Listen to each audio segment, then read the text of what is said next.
معزز سامعین گرامی قدر، نماز کے حوالے سے رسول اللہ صلی اللہ علیہ وسلم کی آخری وصیت آپ کے سامنے رکھ رہے ہیں کہ رسول اللہ دنیا سے جا رہے ہیں اور الصلاۃ الصلاۃ قوم کو، امت کو یہ بات سمجھا کے جا رہے ہیں کہ نماز مومن کی معراج ہے، نماز آنکھوں کی ٹھنڈک ہے۔ گزشتہ خطبے میں آپ کے سامنے ایک نوجوان کا واقعہ بھی رکھا کہ نماز برائی اور فحاشی کے کام سے روکتی ہے۔ بعین اسی طرح صحابہ رسول اللہ صلی اللہ علیہ وسلم کی بارگاہ میں پیش ہوئے اور آ کے کہنے لگے یہ شخص بھی صبح سارا دن آپ کے ساتھ مسجد میں حاضر ہوتا ہے، نمازیں پڑھاتا ہے، لیکن جب رات ہوتی ہے تو چوریاں کرتا ہے، جب رات ہوتی ہے تو لوٹ مار کرتا ہے۔ تو رسول اللہ صلی اللہ علیہ وسلم نے ان کو بھی یہی کہا تھا کہ بالآخر اس کی نماز اس کو برائی سے روک دے گی، اور ایسا ہی ہوا۔ چند دن گزرے، اس نوجوان نے توبہ طائب ہو کر اپنے اس پیشے کو چھوڑ دیا، تو رسول اللہ صلی اللہ علیہ وسلم نے صحابہ کو مخاطب ہو کے کہا میں نے تمہیں کہا نہیں تھا کہ نماز فحاشی اور برائی کے کاموں سے بالآخر انسان کو روک دیتی۔ گزشتہ خطبے میں اس حوالے سے چند گزارشات آپ احباب کے سامنے رکھی تھی، لیکن ایک دوسرا اینگل بھی اس بات کا ہے۔ ایک انسان 30 سال سے نماز پڑھ رہا ہے، 40 سال سے نماز پڑھ رہا ہے، لیکن رزق حلال نہیں کما رہا۔ 30 سال سے نماز پڑھ رہا ہے لیکن بے حیائی، فحاشی، عریانی کے کاموں سے باز نہیں آ رہا،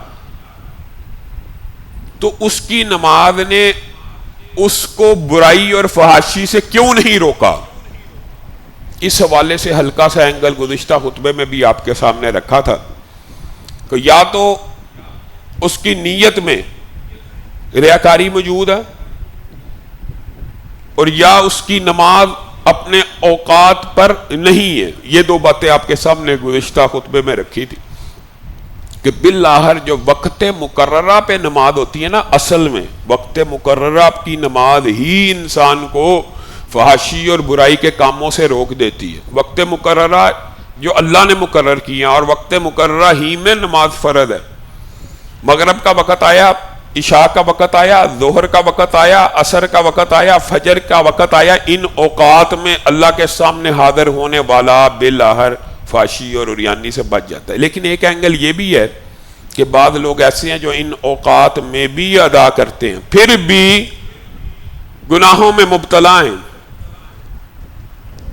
اس حوالے سے علماء نے بڑا مفصل لکھا ہے، اور یہ جملے بھی، یہاں تک کہ یہ جملے بھی موجود ہیں کہ ایسے شخص کی نماز حقیقت میں نماز ہی نہیں ہے، جو نماز اس کو برائی سے نہیں روکتی، وہ مذاق ہے۔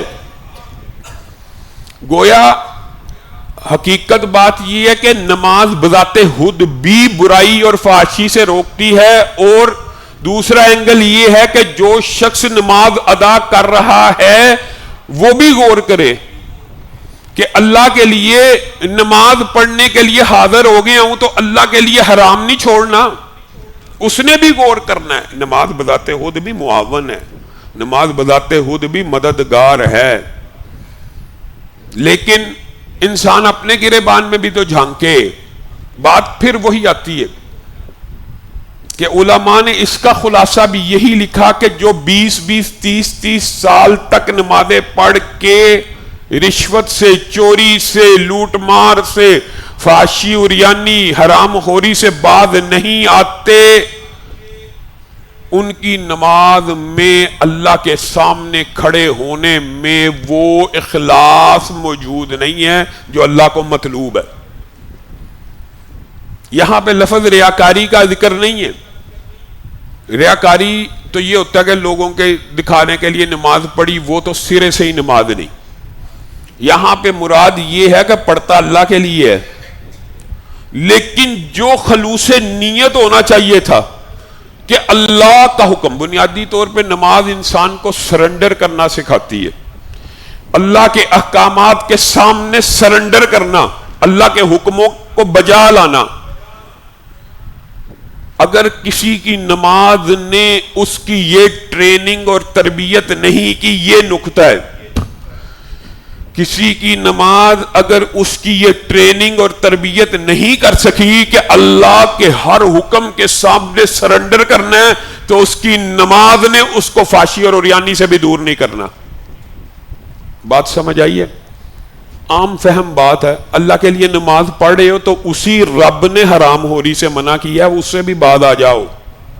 اللہ کی عبادت کے لیے 5 وقت اگر آ رہے ہو، اسی رب نے غیر محرم سے روکا ہے، بعد آ جاؤ۔ خود بھی اپنی ٹریننگ کرنی ہے، یہ نہیں کہ صرف نماز پہ چھوڑ دینا۔ ان الصلاۃ تنہی عن الفحشاء کی بات عجیب آیت ہے، نماز ہی روکے گی۔ نماز معاون و مددگار ہے، رکنا تو نے خود بھی ہے۔ اور یہ بات یاد رکھیے گا، یہ اللہ کے فضل سے یہ ایک اینگل تھا صرف جو آپ کے سامنے رکھا۔ حقیقت بات یہی ہے، حضرت عمر، صحابہ، ائمہ، محدثین کے یہ اقوال ہے، کسی شخص کے ایمان کی گواہی دینی ہو، کسی شخص کے مومن ہونے کی، اچھا مسلمان ہونے کی، اچھا بندہ ہونے کی، اچھا معاملہ فہم ہونے کی، یہاں تک کہ اچھے اخلاق کی۔ اخلاق تو انسان کے ساتھ ہوتا ہے نہیں، یہاں پہ محدثین نے لکھا ہر چیز کی اچھائی کی اگر گواہی دینی ہو، اس کی نماز کا جائزہ لو، اگر اس کی نماز اچھی تو وہ بندہ اچھا، اگر وہ نماز کے لیے حاضر ہے تو اس کے ایمان کی گواہی دے دو۔ یہاں تک احادیث کے اندر اور علماء اور محدثین نے لکھا کہ ایک بندہ اگر آپ کے سامنے مسجد میں آتا جاتا ہے اور نماز پڑھتا ہے، اس کے جنتی ہونے کی گواہی دے دو۔ وجہ یہ ہے کہ جب انسان کسی کے بارے میں یہ لفظ کہتا ہے نا کہ یار یہ شخص جنتی ہے، تو اس کی بہت بڑی اہمیت ہے قرآن و حدیث میں۔ تم اللہ کے گواہ ہو اس زمین پر، اس زمین کی پشت کے اوپر، جیسے آسمان پہ فرشتے گواہ ہیں۔ جب تم کسی کے بارے میں کہتے ہو نا یہ بار بار نماز پڑھ رہا ہے، یہ شخص جنتی ہے، تو وہ شخص اگر برا بھی ہو، فرشتے اس کو جنتی لکھ لیتے ہیں کہ زمین کے لوگ اس کو اچھا مانتے ہیں، جانتے ہیں۔ گویا گواہی دینے کی جب بات آتی ہے کسی شخص کے اچھا مسلمان اور مومن ہونے کی، اس کے لیے لازم و ملزوم ہے۔ دیکھیں بہت سی باتیں یہ بھی روایات، اقوال، حکمتوں میں موجود ہیں کہ اس شخص کے ساتھ کاروبار نہ کیا جائے، معاملات نہ کیے جائیں جس کے ساتھ آپ سفر نہ کریں۔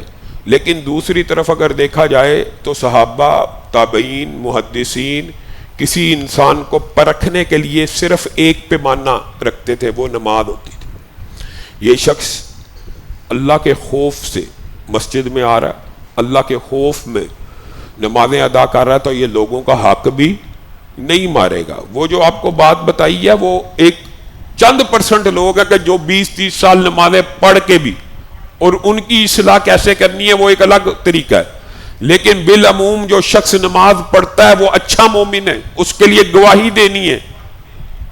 حتیٰ کہ رسول اللہ صلی اللہ علیہ وسلم نے فرمایا مسجدوں کے بعض لوگ، مسجدوں میں بار بار آنے والے بعض لوگ ایسے ہیں،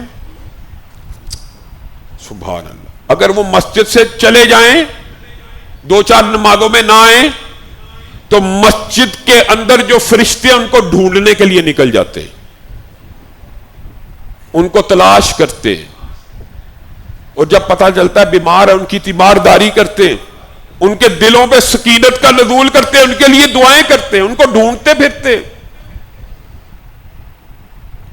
تو کسی سے کاروبار بھی کرنا ہو، اس کی بنیاد بھی صحابہ نے، حضرت عمر نے اور دیگر نے کہا اس کی نماز دیکھ لو، اگر اللہ کے ساتھ معاملہ اچھا ہے تو مخلوق کے ساتھ بھی معاملہ اچھا رکھے گا۔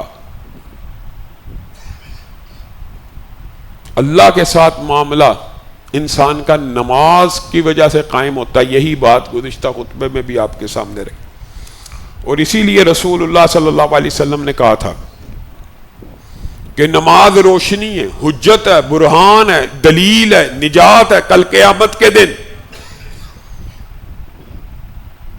اور جس کے نامہ اعمال میں 5 وقت روزانہ کی نماز نہیں ہے، اس شخص کے لیے ڈرنے کا بہت بڑا مقام ہے۔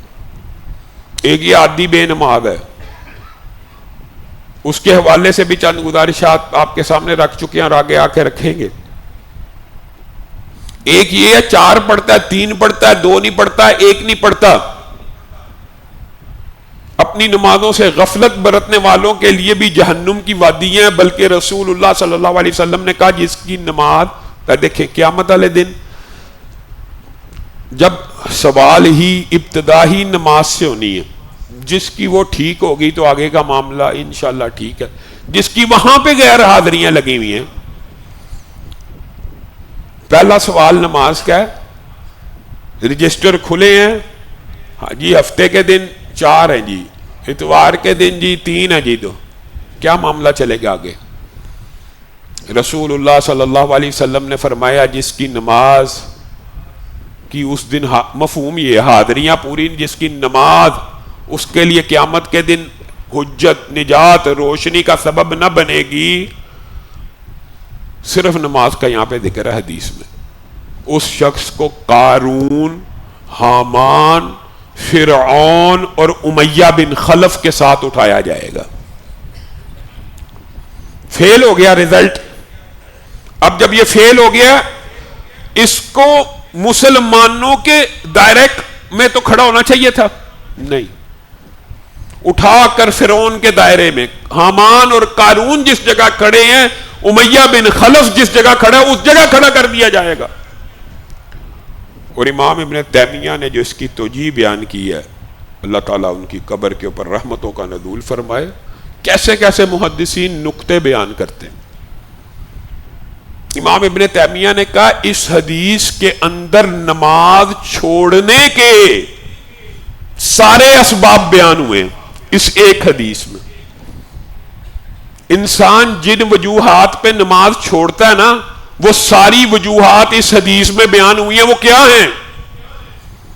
فرعون بادشاہ ہے، اقتدار والا ہے، انا ربکم الاعلی. انسان نماز چھوڑتا ہے تو اقتدار کی کرسی کی مصروفیات کی وجہ سے چھوڑتا ہے. حکمران طبقہ نماز چھوڑ رہا ہے کرسی کی وجہ سے. کس وجہ سے؟ جی میٹنگ چل رہی ہے، جی پارلیمنٹ کا اجلاس ہو رہا ہے، جی بہت اہم وفد آیا، ظہر بھی گئی، عصر بھی گئی، مغرب بھی گئی، اب تیزی سے کٹھی کر کے پڑھنے کی کوشش کر رہا. حامان وزیر ہے، حکمرانوں کے جو حاشیہ بردار ہوتے ہیں وہ بھی امور سلطنت کی وجہ سے نماز چھوڑی بیٹھے ہوتے ہیں، بادشاہوں کے. قارون تاجر ہے، نماز چھوڑنے کی امام ابن تیمیہ نے کہا ساری وجوہات اس حدیث میں بیان ہو رہی. قارون کے ساتھ بے نمازی کا تعلق کیا؟ حامان کے ساتھ، فرعون کے ساتھ، قارون کے ساتھ بے نمازی کا کوئی بات بنتی نہیں تھی. تو محدثین نے سمجھایا، رسول اللہ صلی اللہ علیہ وسلم نے سمجھایا کہ قارون تاجر ہے، نماز سے انسان غافل، امور سلطنت، وزارتوں، مشاورتوں، حکمرانوں کی کاسہ لیسی، یہ جتنے سرکاری ملازمتیں ہیں وہ سب حامان کے کیٹیگری میں شامل ہیں. چاہے وہ یونیورسٹی کا پروفیسر ہی کیوں نہ ہو، یا گورنمنٹ کی جاب کرنے والا ایک عام پولیس والا ہی کیوں نہ ہو، یہ سارے حکمرانوں کے کرندے ہیں اور ان کے امور کو سر انجام دینے کی وجہ سے اللہ کا کام نہیں کر رہے. اور قارون امور تجارت میں مصروف ہے. اس ٹائم اللہ اکبر کی آواز آئی ہے، حی علی الصلاح، حی علی الفلاح کی آواز آئی ہے، چھوڑو یار یہ گاہک کھڑا ہے، اس گاہک کو پہلے ڈیل کر لوں. اس گاہک کو ڈیل کرتے کرتے آدھا گھنٹہ نماز کا وقت گزر گیا ہے. اس لیے اس کا انجام قارون کے ساتھ ہے. اللہ رب العزت ہم سب کو ان وجوہات کے اوپر نماز کبھی نہ چھوڑنے کی توفیق دے، اور اللہ تعالیٰ کبھی پوری زندگی توفیق ہی نہ دے. اور امیہ بن خلف ایسا بدبخت تھا، دین دشمنی کی بنیاد کے اوپر بھی نمازیں چھوڑی جاتی ہیں، اسلام سے نفرت کی بنیاد کے اوپر. اسلام کو گالی نہیں دے سکتے، مولوی کو گالی دے کر نمازی نماز سے بھاگتے. امیہ بن خلف کے ساتھ ہوگا، وہ بھی تاجر ہی ہے، قارون بھی سرمایہ دار ہے، جگیردار ہے، جگیردار اور سرمایہ دار بھی نمازیں چھوڑتے ہیں، اپنی جگیروں، پلادوں، پراپرٹیوں کے نشے میں مبتلا ہو کر کبھی ادھر جا رہا ہے کبھی ادھر جا رہا ہے، نماز کا کوئی خیال نہیں۔ امیہ بن خلف بھی ہے، تاجر بھی ہے، اور دین سے بغض رکھنے والا بھی ہے۔ ایک مرتبہ کیا اٹھا بدبخت کہ میں رسول اللہ صلی اللہ علیہ وسلم کو قتل کروں گا، معاذ اللہ۔ رسول اللہ صلی اللہ علیہ وسلم ہنسنا شروع ہو گیا اور کہا بلکہ تو میرے ہاتھوں مرے گا۔ احد کے میدان میں کہتا تھا اگر آج رسول اللہ صلی اللہ علیہ وسلم اگر آج بھی بچ گئے تو ان کی پیشین گوئی سچی ہو جائے گی۔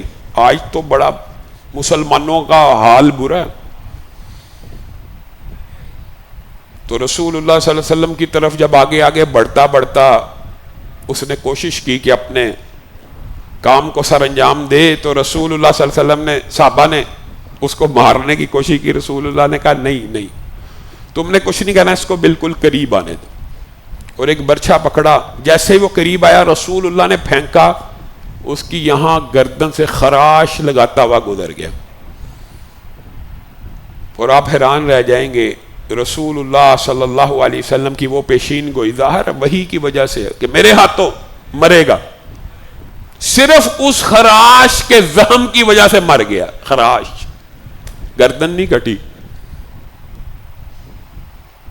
بے نمازی کا انجام ان جیسے بدبختوں کے ساتھ ہوگا جن کی غیر حاضریاں ہوں گی نمازوں میں۔ اور حقیقت بات یہ ہے نماز پڑھنے کے جو فضائل ہیں، اجر و ثواب ہیں، وہ تو بے شمار ہی زیادہ ہیں، لیکن یہ بات چونکہ یہ آئی ہے تو ایک مفہوم مخالف بھی کئی مرتبہ بات سمجھا دیتا ہے۔ اگر جگیردار، حکمران، سرمایہ دار، تاجر، دین دشمن نمازوں کو چھوڑنے کی وجہ سے ان جیسے بدبختوں کے ہمراہ ہوں گے تو چاہے امت کا کسی بھی پیشے سے تعلق رکھنے والا شخص نمازی ہوگا تو نبیوں، صدیقوں اور شہیدوں کے ساتھ ہوگا۔ اس کے دلائل تو قرآن پاک میں بھی متعدد ہیں، لیکن میں ایک بات امام عبداللہ ابن مبارک کی سیرت سے آپ کے سامنے رکھ کے اپنی بات کو آگے بڑھاؤں گا۔ امام عبداللہ ابن مبارک بہت بڑے آدمی تھے، بہت بڑے آدمی تھے، حدیث کے فن کے امام تھے، زہد کے، تقوی کے۔ جب وہ دنیا سے چلے گئے تو ان کے قریبی شخص کو خواب آیا۔ خواب حجت نہیں ہوتے، خواب امتی کا وحی نہیں ہوتا، لیکن خواب نبوت کا 46واں حصہ ہیں، سچے خواب ہوں۔ اور سچے خواب معبر کے پاس جا کے پتہ چلتے ہیں کہ ہیں اللہ کی طرف سے ہے خواب شیطان کی طرف۔ بہرحال اس کو خواب آیا کہ امام عبداللہ ابن مبارک کی زیارت ہوئی ہے، اور اس نے امام عبداللہ ابن مبارک سے پوچھا اے امام، اللہ تعالیٰ نے آپ کے ساتھ کیا معاملہ کیا؟ تو امام عبداللہ ابن مبارک نے کہا اعلیٰ علیین میں جنتوں میں داخل کر دیا۔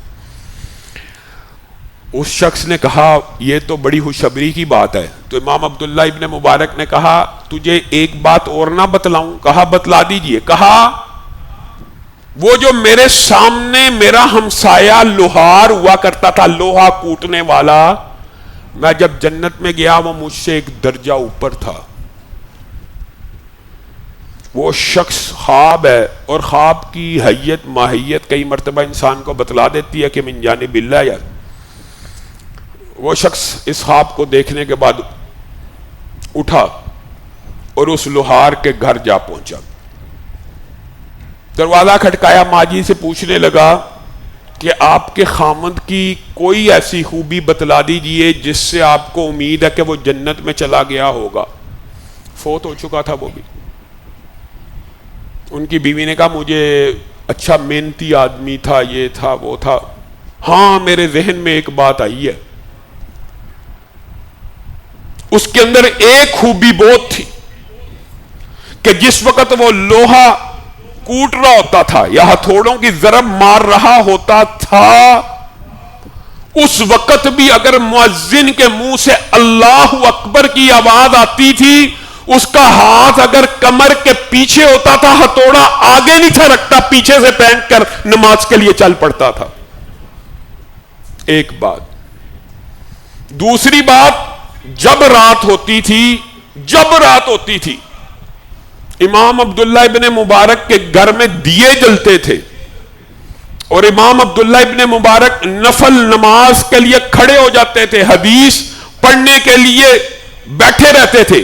تو جب رات ہوتی تھی وہ امام عبداللہ ابن مبارک کے گھر کی طرف اس دیے کو دیکھ کے کہتا تھا، اے اللہ، مجھے بھی اگر تو رزق حلال کے کسب سے فارغ کر دے تو میں بھی عبداللہ ابن مبارک کی طرح نمازیں پڑھوں گا. انما الاعمال بالنیات. اے اللہ، اگر تو مجھے رزق کمانے کی مصروفیت سے فارغ کر دے تو میں بھی عبداللہ ابن مبارک کی طرح پوری رات قیام کیا کروں گا. کرتا نہیں تھا لیکن نمازی پکا تھا. صرف یہ نیت کہ عبداللہ ابن مبارک جیسی عبادت کروں گا، خواب آئی کہ عبداللہ ابن مبارک سے بھی ایک درجہ اوپر ہے. اگر بے نمازی قارون، حامان، فرعون، امیہ بن خلف کے ساتھ ہے تو ایک عام امتی لوہار ترخان نمازیں پڑھ کے اولیاء اللہ کے ساتھ ہے. اس میں کوئی شک اور شبہ نہیں ہونا چاہیے. یہ قرآن کی آیتوں سے ثابت ہے، قرآن کی آیتوں سے ثابت ہے. قرآن کی آیتیں ہیں، اس کے اوپر پورے مضامین ہیں کہ اللہ تعالیٰ کم نیکیاں کرنے والوں کو ان کے زیادہ نیکیاں کرنے والے باپوں کے ساتھ ملا دے گا، اور زیادہ نیکیاں کرنے والے صلحاء کے ساتھ، شہداء کے ساتھ، صدیقین کے ساتھ، انبیاء کے ساتھ ملا دے گا. کم نیکیاں کرنے والوں کو. اس کی بھی وجوہات ہے، یہ ایک الگ بحث ہے، اس کی کیا وجہ. یہ ایک طویل موضوع کبھی آیا، انشاءاللہ اس کے اوپر مفصل گفتگو کریں گے. مختصر یہ کہ باپ بھی نیک تھا، بیٹے نے کم نیکیاں بھی کی تو اللہ تعالیٰ نے باپ کی نیکیوں کی وجہ سے، کہ باپ جنت میں اپنے بیٹے کو دیکھ کر، جنت کی ایک نعمت یہ بھی ہے کہ انسان اپنی اولاد کو، اپنے بیوی بچوں کو اپنے ساتھ پائے، اپنے ہمراہ پائے. ہاں، جنت میں درجے بھی اگر ہوں، یہ بھی خوشخبری ہے. ایک خوشخبری تو ہے نا، چلو بیٹا جنت میں چاہے نچلے درجے میں ہے تو جنت میں ملاقات تو ہو سکتی ہے، لیکن باپ کی تسکین قلب کے لیے اللہ تعالیٰ اگرچہ نچلے درجے کے اعمال ہیں بالکل برابر میں لے آئے گا اس باپ کی تسکین کی وجہ سے.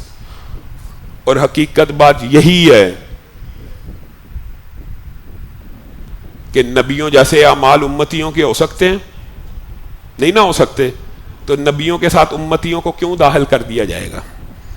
ان نبیوں کے اوپر اللہ تعالیٰ انعام کرے گا کہ یہ امتی اگر تمہارے سے کم اعمال کرنے والے بھی تھے، تمہارے پیروکار تو تھے نا، تمہیں خوش کرنے کے لیے انہیں تمہارے ساتھ رکھ دیا گیا. یہ بات.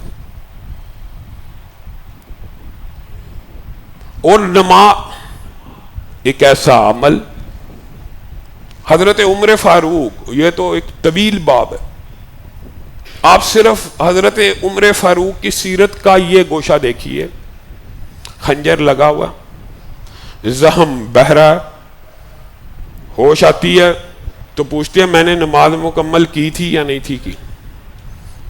ہوش آتی ہے تو پوچھتے ہیں لوگوں نے نماز پڑھی ہے کہ نہیں پڑھی. لوگوں نے نماز پڑھ لی ہے، لوگوں نے نماز پڑھ لی. ہوش کس عالم میں خنجر لگے ہوئے ہیں، ہوش آئی ہے؟ کیا لوگوں نے نماز پڑھ لی؟ جی ہاں، بہت انتظار کیا آپ کا لیکن نماز کو ادا کر لیا گیا. منہ سے پہلا لفظ کیا نکلا؟ اس شخص کا دین ہی مکمل نہیں جس کی نماز مکمل نہیں. لوگوں نے اچھا کیا، نماز کو پڑھ لی ہے. پھر غشی کا دورہ پڑا، بے ہوشی کا دورہ، ظاہر ہے خون تیزی سے بہہ رہا ہے. تو ساتھیوں کو بھی، لوگوں کو پتہ ہوتا ہے کسی شخص کے نیک اعمال کا. جب شدید بے ہوشی میں جانے لگے تو ایک شخص نے کہا حی علی الصلاۃ کہو، حی علی الفلاح کہو، عمر کی ساری بے ہوشی دور ہو جائے گی۔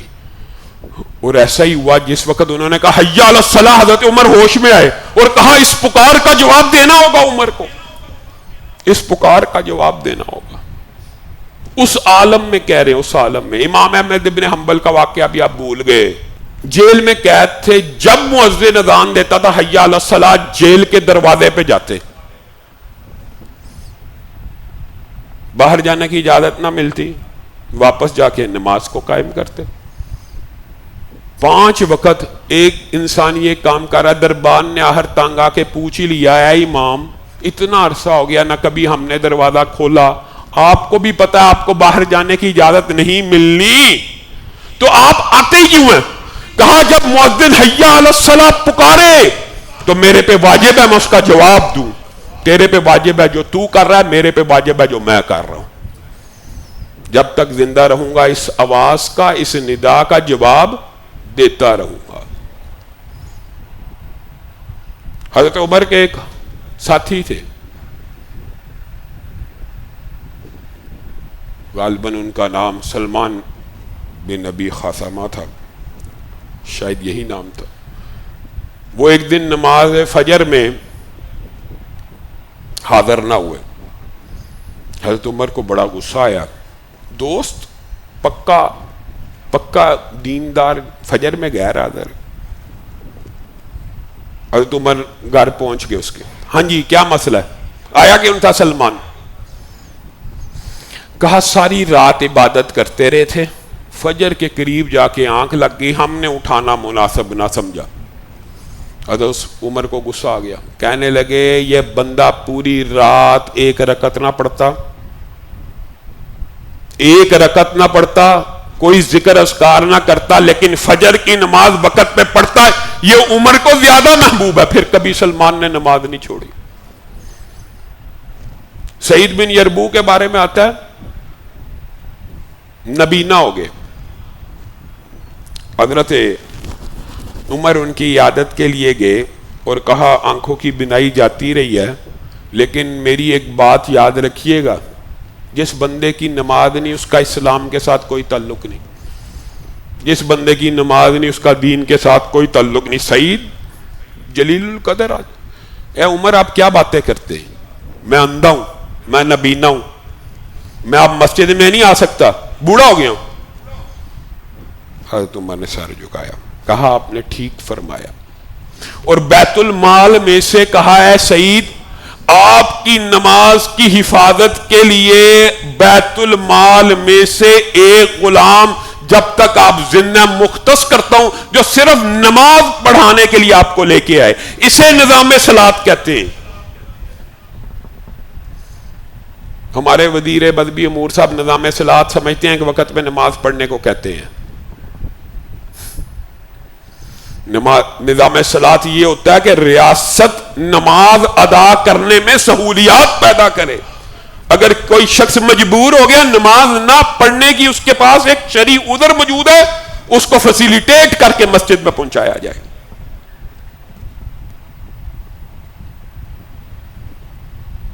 یہاں ایک فیک خبر سوشل میڈیا پہ چلی جی، پنجاب حکومت نے مسجدوں کی بجلی فری کر دیا، اچھی خبر تھی، لوگ نیچے کمنٹ کرنے لگے یہ توفیق حکومت کو کبھی نہیں مل سکتی، لوگوں کو بھی پتہ، نماز کو فیسیلیٹیٹ کرنا، آسان بنانا، سہولت پیدا کرنا تاکہ وقت پہ ادا ہو سکے۔ اللہ رب العزت جو کہا گیا جو سنا گیا اس کو سمجھنے کی توفیق عنایت فرمائے۔